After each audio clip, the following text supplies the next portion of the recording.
Am I the a-hole for choosing to go on a trip with my girlfriend instead of taking care of my struggling brother's son? For context, my 24 male, brother Luke 31 male, his wife Emma 28 female, and their son Kyle 4 male moved to my city last year because Emma got a new job.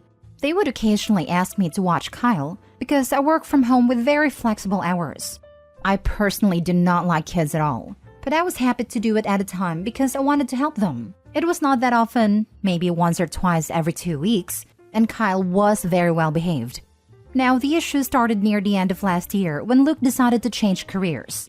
He was previously working remotely as well, but his new job required him to go to work as a lot more often and make substantially less money. This left them depending on me more and more to take care of Kyle. It went from once or twice every 2 weeks to around 3 days out of the week. To make matters worse, Kyle's behavior changed drastically.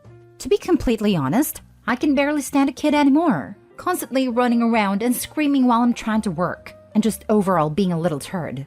My sister-in-law Emma was over the other day picking up Kyle and made some comments about getting rid of some of the dangerous furniture in my house, like tables with glass edges and stuff, so that my home is safer for their son, and made a joke about baby-proofing my house because they're planning to have a daughter. This ticked me off, but I didn't say anything. The situation hit a breaking point last Friday when I was talking about the 1.5 week-long trip I was going on with my girlfriend on the 15th. Me and my girlfriend like to travel somewhere nice at least once a month. We could not the past couple months because of Kyle, but I promised my girlfriend we would go somewhere exotic for Valentine's.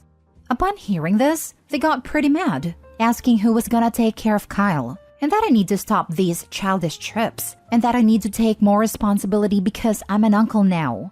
I'm not gonna lie, after hearing this, I've freaking snapped. I said that their demon child isn't my responsibility, and I'm not just gonna give up my life because they did it without a rubber. It got pretty obscene from there and some horrible things were said. They left, and we are now no longer on speaking terms. My parents and Emma's parents are on their side and extremely angry at me for refusing to pull my weight. My parents said that this is my duty, and I should be sacrificing everything to help them. It honestly got me really down, and I've cried my eyes pretty much every day since seeing those messages from my family. I'm starting to wonder if I really should be taking more responsibility. Am I the a-hole for choosing my trips over my brother and nephew? Not the a-hole. Sounds like your and Emma's parents need to start doing their duty and watching their grandchild. If they're not willing to do that, all their huffing and puffing that you need to watch Kyle is just hot air. This is not your child, and you have no weight to pull.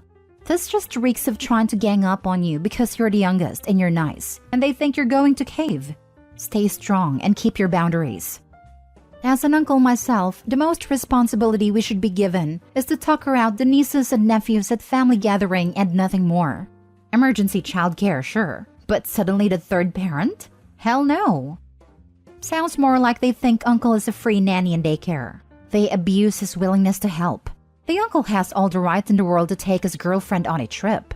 He could have been a lot more thoughtful and could have managed to go to the in-laws for help. Sounds like the grandparents don't like to pull that weight in raising the grandkids. Not the a-hole. Stay strong in your decision. The fact that they are planning a second child with you as their childcare answer is scary. You need to make it clear that you don't run a daycare facility. Otherwise, you will have a demon child, plus a squawking baby needing diaper changes, feedings, etc. at your home during your work hours. Not the a-hole. Your family are guilting you because none of them can be asked to take care of the son either. Sorry this is happening to you, OP, but stand your ground. You're 100% right. Sounds like your brother and sister-in-law have become entitled to your help and forgotten what it's like to be solely responsible for your kid, so they've begun relying on your help. But as you so rightfully pointed out, this is totally a them problem. Your parents are probably joining in because they know if you stop looking after Kyle altogether, they'll be relied on a lot more.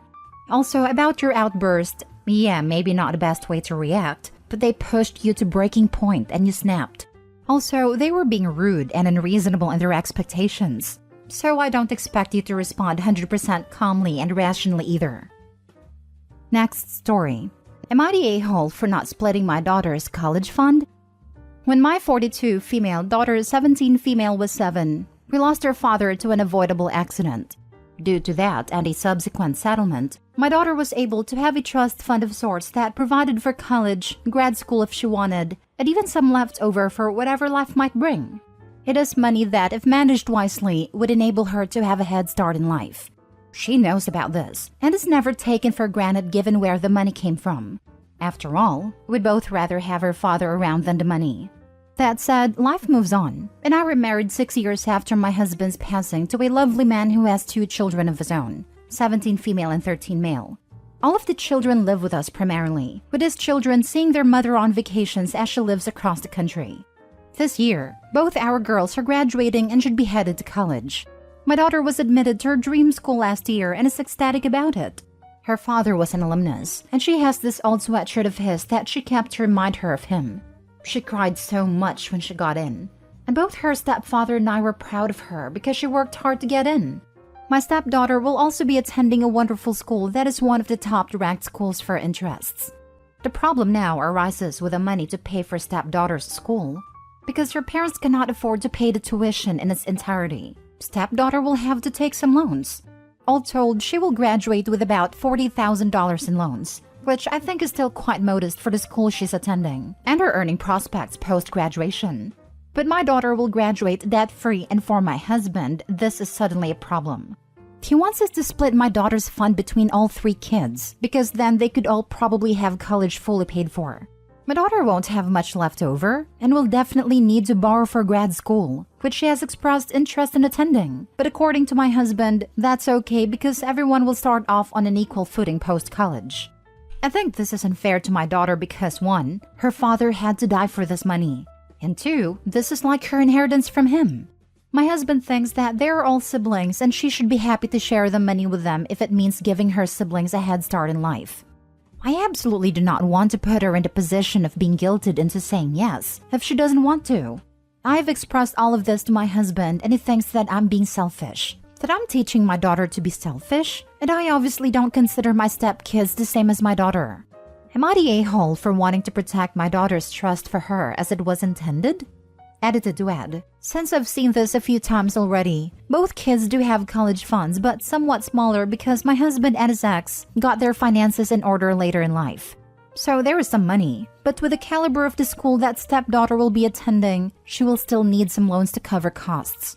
I haven't brought up going to a cheaper school because that will be a fresh set of problems given where my daughter will be matriculating. Now for the top comments. Info. This is a difficult situation to judge as written. My question for you is this. Who has paid for your daughter's needs since you and your husband married? Has he contributed at all to her food, clothing, shelter, school-related expenses, extracurriculars, family trips, etc.? Or were those expenses borne solely by you and or the fund? Because if your current husband has contributed to his stepdaughter's expenses, I can see how he might think, I've spent thousands supporting this young woman over the years, money that could have come from her fund. Both my husband and I paid for things, because we both have careers and didn't nickel and dime in one another about who was buying what for whose kid. Not the whole. That settlement was for your deceased husband's children. Not your future children, and certainly not someone else's. I agree, not the a-hole. The money is for your deceased husband's children, not your current husband's children. Keep your stance. This is your daughter's money from her father. The other children have money from their father. To me, your current husband is the a-hole for even suggesting it. Right? This needs to be nipped in the bud and not even open for discussion. OP. This is her inheritance from her father. It is from his death. Circumstances stole her father from her. I am not going to take away what he was able to give her. This is not open for discussion. Also, $40,000 is not that bad, and if she doesn't want that, she can go elsewhere. That's not necessarily for you to bring up, but her father should. Next story. Am I the a-hole for not giving my son my car to pay off his debt? Let's start from the very beginning. Over 20 years ago, I divorced my then wife. I had 2 kids with her, my oldest son and my youngest daughter. I always had a very good relationship with my son. He was my one and only. At age 17, my son moved in with me and my girlfriend. I always try to get my daughter to move in too, but she refused. I tried to make it nice for us, but soon I realized that having another mouth to feed was emptying my bank account faster than I could see. I soon jumped from workplace to workplace and asked all my friends for money which I barely was able to pay back. So, I started asking my son for money. He paid for groceries here and there over the years. Then he helped me with some bills and even got a credit card on his name for us to use, since I couldn't get one due to my debt. It went well for a few years, but still my money was always on the low. I forgot to pay my car insurance for a few months and they ended my contract. So I created a new one with my son's name on it. I asked him, of course, as always, so he always knew what he was getting himself into. Soon, he moved out and moved in with his girlfriend.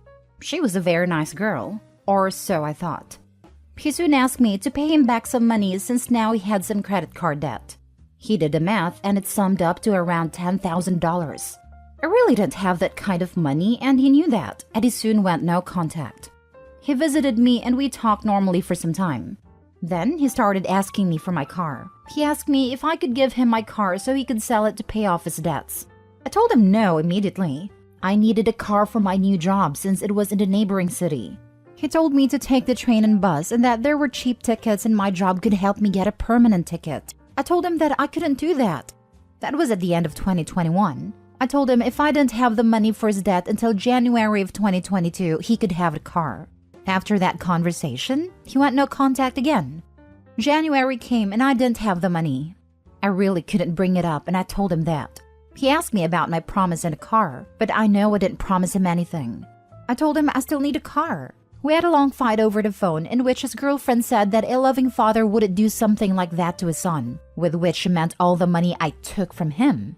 And with that statement, she was dead to me. I got diagnosed with depression due to the situation. I do regret my mistakes, but I think he made me suffer enough. I miss my son, but until he apologizes for treating me like this, I don't want to have anything to do with him either. I feel so torn. My daughter isn't there for me either. Am I the a-hole? Now for the top comments. You're the a-hole and the worst kind of deadbeat. He's worse than a deadbeat. He's racking up debt in his son's name and refusing to pay him back. There's a 0% chance the son's credit card debt isn't related to Opie's spending. I like how it's also somehow the new girlfriend's fault, who Opie thought was a nice girl, that his son doesn't want to be financially used anymore. I was waiting for why she wasn't nice. Oh, she dared stand up for her son. Jeez, you're the a-hole, Opie. I'm the daughter and my father, Opie, sent me this post so I can defend him in the comments. I won't be doing that though, lol. Please take this deadbeat to court and use this post as evidence he agreed to pay your brother back. Let me tell you something. My brother took my father to court together with a computer firm. My father bought an $800 screen under my brother's name but couldn't pay for it, so the company sued my brother. He then went to a lawyer to show him other things he's done under my brother's and even my name, things I didn't even know about. He could clear his name and is now going to court with the company against my father. Your father is a trash. I'm sorry you and your siblings have a selfish mooch of a father. Last story. Am I the a-hole for calling the police when the people I was babysitting for would not answer their phone? Hi, I'm 14 and I babysit for a few people in my neighborhood. On Friday, I was babysitting for a couple that moved into the city from the south. They're only a block from my house, so my parents were okay with me staying there until 10 as they said they would be home by 9. They did not get home at 9. At 9:45, I started texting them to see if they were on the way. Then I called my parents.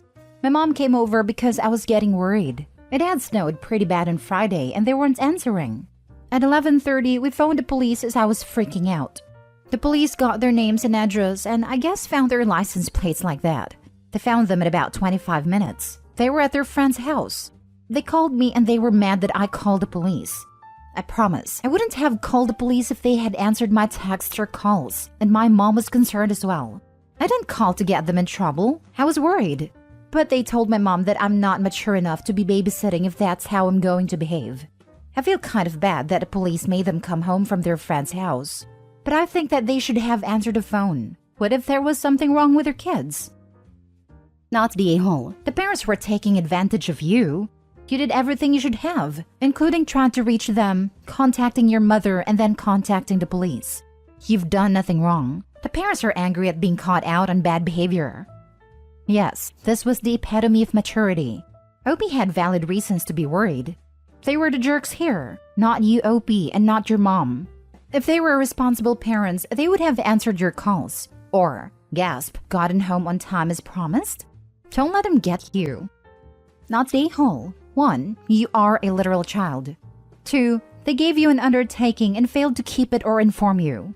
3. You attempted to contact them first. 4. You sought advice from an adult, your mom. 5. They disrespected not only you, but your parents who were comfortable allowing you out until 10, not early midnight. 6. You had no option to just go home when they didn't show, because you were still responsible for their children. They're a-holes, and you should warn other babysitters off them. Not the a-hole OP. But for clarity, I think they only phoned police at 11:30. It then took 25 minutes for police to locate them.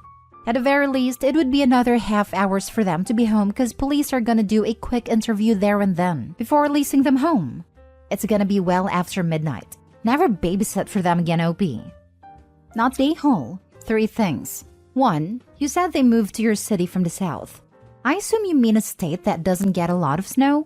I live in Canada, and when it snows here, the people who have lived here their entire lives forget how to drive. They could have been in an accident. 2. They were jerks for not giving you the phone number of the place they were going to be. Cell phones run out of power and get left in purses. They should have given you contact information. 3. You got advice from your mom.